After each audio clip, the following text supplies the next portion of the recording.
তরবারি নিয়ে আল্লাহর নবীকে মারার জন্য রওনা হয়েছিলেন। আপনারা জানেন যে প্রতিমধ্যে বোনের বাড়িতে ঢুকেছিলেন। বোনের অপরাধ ছিল কোরআন পড়া। জোরে বলেন কি পড়া? কথা বলেন। কোরআন পড়ার অপরাধ ছিল। ভাইজানেরা আমার, বোনকে মারা শুরু করলেন, দোলা ভাইকে মারা শুরু করলেন। মারতে মারতে হযরত খাব্বাব রাদিয়াল্লাহু তাআলা আনহু যখন আড়ালে উনি লুকিয়ে আছেন, মারার পরে বোনকে বলেছিল তোর হাতে কি? বলে কোরআনের কপি, আমার কাছে দে। বলে জীবন চলে যাবে, এই পবিত্র জিনিসটা আপনার কাছে দেব না। এই কোরআন ধরতে গেলে আপনার উযু করা লাগবে। জোরে বলেন কি করা লাগবে? হযরত ওমর মানার সিদ্ধান্ত নিয়ে নিলেন, উযু করলেন। উযু করে আসার পরে বললেন কোরআনটা আমার কাছে দে।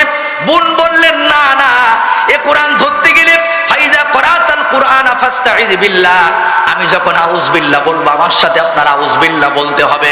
হযরত ওমর আউজ বিল্লাহ পড়ার মতো সিদ্ধান্ত নিয়ে নিল। মুসলমান বন্ধুরা আমার, বেশি আয়াত শোনা লাগে নাই, মাত্র 5খানা আয়াত তেলাওয়াত করা হলো।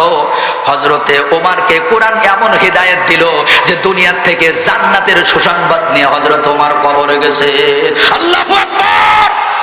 তাফসীরের ভিতরে আসছে হযরত ওমর যখন কোরআনকে ভালোবেসে বুকে জড়ে দাঁড়িয়ে আছে, হযরতে খাব্বাব রাদিয়াল্লাহু তাআলা আনহু এসে বলতেছেন ওমর, আল্লাহর কসম গত রাত্রি আমি দেখেছি আখিরি জামানার নবী বিশ্ব নবী ওই বাইতুল্লাহ চত্বরে দুটি হাত তুলে বলেছিল, হে আল্লাহ, ইসলামের জন্য, ইসলামকে শক্তিশালী করার জন্য হয় আবু জেহেলকে না হয় ওমরকে একজনকে আপনি দিয়ে দেন।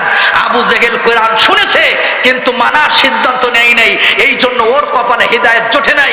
হযরত ওমর যখন উযু করেছে, ওমর যখন আউযু বিল্লাহ বিসমিল্লাহ পড়েছে, কোরআন যেটা বলেছে সেটা মেনে নিয়েছে, বেশি সময় লাগে নাই, কোরআন তাকে হিদায়াত দিয়ে দিয়েছে। জোরে বলেন কথা ঠিক কিনা? আমাদের দেশে অনেক মানুষ আছে কোরআনের তেলাওয়াত শুনে চোখের পানি ছেড়ে কান্দে, কিন্তু ওই আইন শুনলে ওর মুখটা হনুমানের মতো কালো হয়ে যায়। কিয়ামত পর্যন্ত যদি ও কোরআন শুনে, কোরআন তেলাওয়াত করে, বিশ্বাস করেন ওর কপালে কিন্তু আবু জেহেলের মতো হেদায়েত জুটবে। হেদায়েত জুটবে। জোরে বলেন। শোনেন, আমি সেদিন অবাক হয়ে গেলাম। একটা ছেলের নাম সাগর। জোরে বলেন। এই কিন্তু আমার একেবারে শেষের দিকে। ছেলেটার নাম হলো সাগর। জোরে বলেন নামটা কি? সাগর। এই ছেলেটা যখন কলেজে পড়ে, চুলে স্টাইল, প্যান্টে স্টাইল, একটা গাড়ি চালায় সেটাও স্টাইল দিয়া। জনম দুঃখিনী, মার একটা চোখ নাই, মার গায়ের রংটা কালো। ছেলেটা বলেছে, মা আমি কলেজের ছাত্র, আমার একটা সম্মান আছে, তুমি কখনো মনের ভুলে আমার কলেজের পাশে যাবে না, তোমাকে দেখলেই আমি বন্ধুদের কাছে অপমানিত হব। জনম দুঃখিনী মা বলতেছে, বাজান তোর বাবা তো বেঁচে নাই, আমি গরিব মানুষ, লোকের বাড়ি কাজ করে খাই।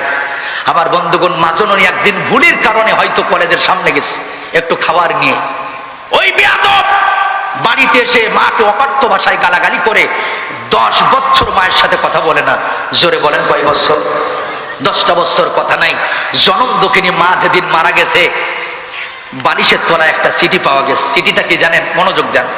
চিঠিতে লেখা ছিল, বাবা সাগর, আমি তোর সেই চোখ কানা মাটা, একটা চোখ না থাকার কারণে তুই যাকে ছেড়ে চলে গেলি রে বাবা, আমি তোর সেই কানা মা। সব মায়েদের তো 2টা করে চোখ থাকে, আমার তো একটা চোখ। কোনোদিন তো জিজ্ঞাসা করলি না, মা তোমার একটা চোখ কেন?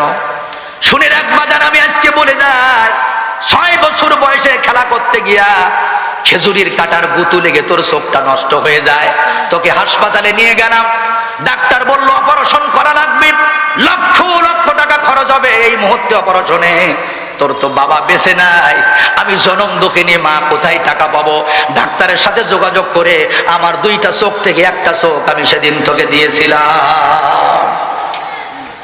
আমার ভাই জানেন, কথা বলবেন একটু?